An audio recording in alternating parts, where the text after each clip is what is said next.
Hello, it's Lane here with HobbiesofaMan. Once again, and today we're going to be doing another manga review. Today we're going to be looking at Hotel by Boichi, which is a short story anthology collection for a lot of Boichi's work, right? Of course, they're all short stories, and this is from Spain.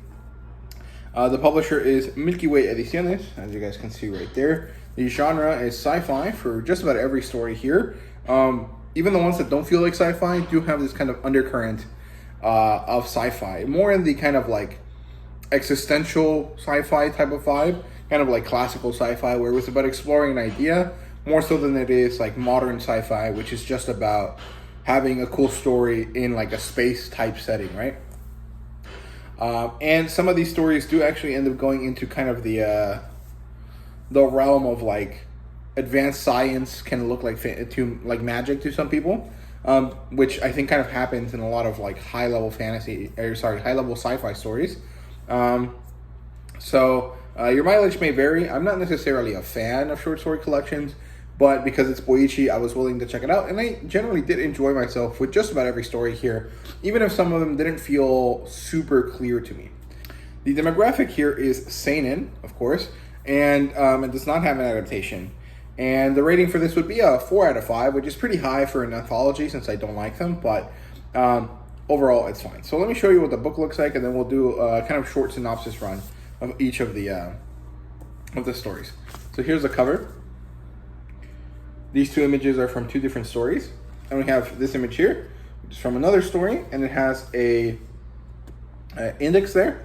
And then we have this little character back here, which is Boichi's little mangaka character.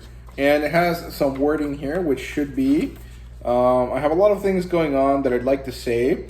But the first words that came to my mind are thank you very much from the bottom of my heart. I'm very thankful to many people. So thankful that it makes it hard to express in words. For having made this tome or this volume. Thank you very much from the bottom of my heart, which he repeats once more. So there you go. That's Hotel by Boichi. Here's what the inside looks like. Here's the spine. Here's the front. And here's the back. And this also is sketchings from a specific story in the book. So, yeah, the inside has some, interesting color pages here at the beginning.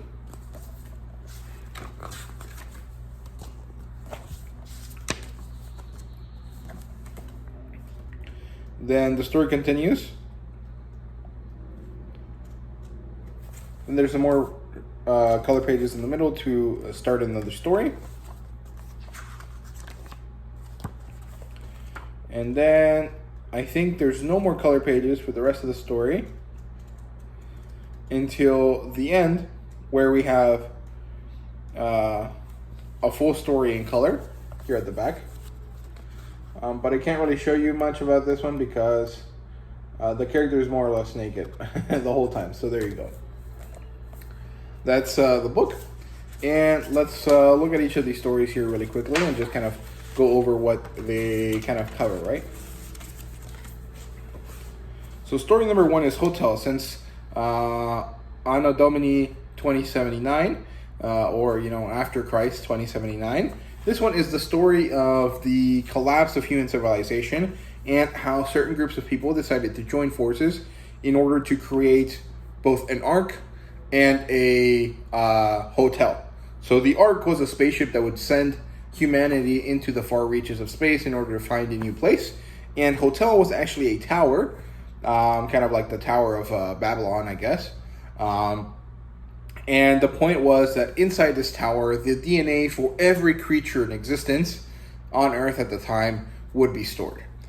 They gave this tower a little AI character, and then we follow him as, or they, I guess, I think it was him, as they gain sentience, and they continue to work for thousands and thousands of years on this prime directive, this idea that they have to protect this hotel. And it ends in a really interesting way, a little bit bittersweet, but also kind of like meaningful, because even though humanity ended and life on this planet ended, there was a way, right? Like Jeff Goldblum says. And the spirit of humanity, the good parts of humanity, lived on in these little robots and these little creatures that were built in order to safeguard our world, right?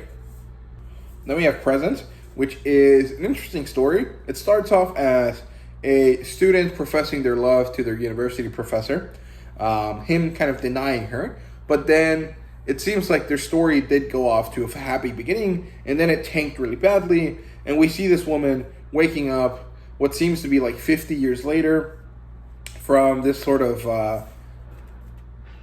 what's it called, like cryogenic sleep thing that they put her under, and it's a really sad story. I really enjoyed this one. I thought it was interesting, but it didn't really feel super sci-fi at the beginning, and then when I thought about it, it was like, okay, there is a certain level of sci-fi here. It's very similar to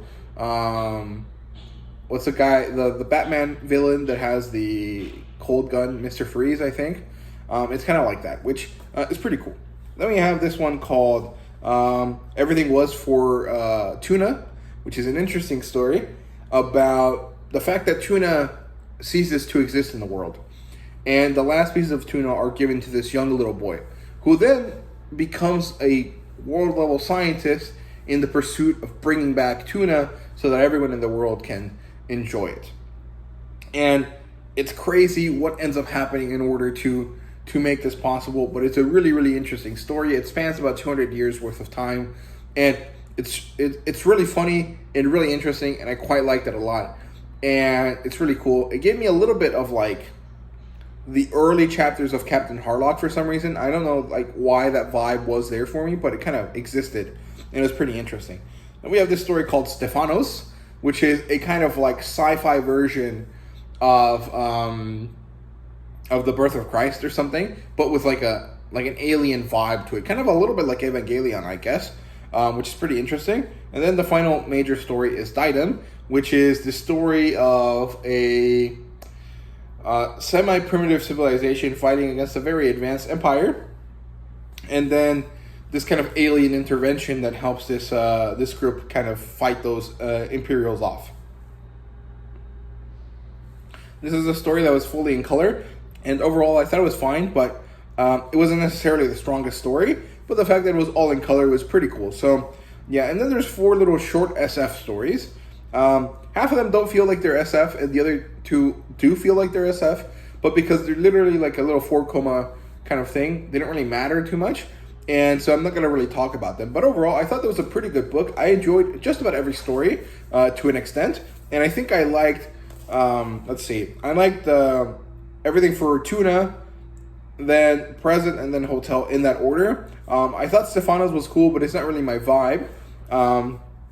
Yeah, so there you go. That's all I have to say about Hotel by Boichi. I hope you guys enjoyed the review, and let me know down below if you guys are interested in getting this in English someday, because with the fact that Origin is coming out here for the English market here soon by Kodansha, seems like Boichi's other work might be in store for us here soon, and I think this would be a pretty cool thing to start with, since it's so easy to kind of deal with, since it's only one volume, right? So there you go. That's all of my thoughts on Hotel, and thank you guys very much for watching.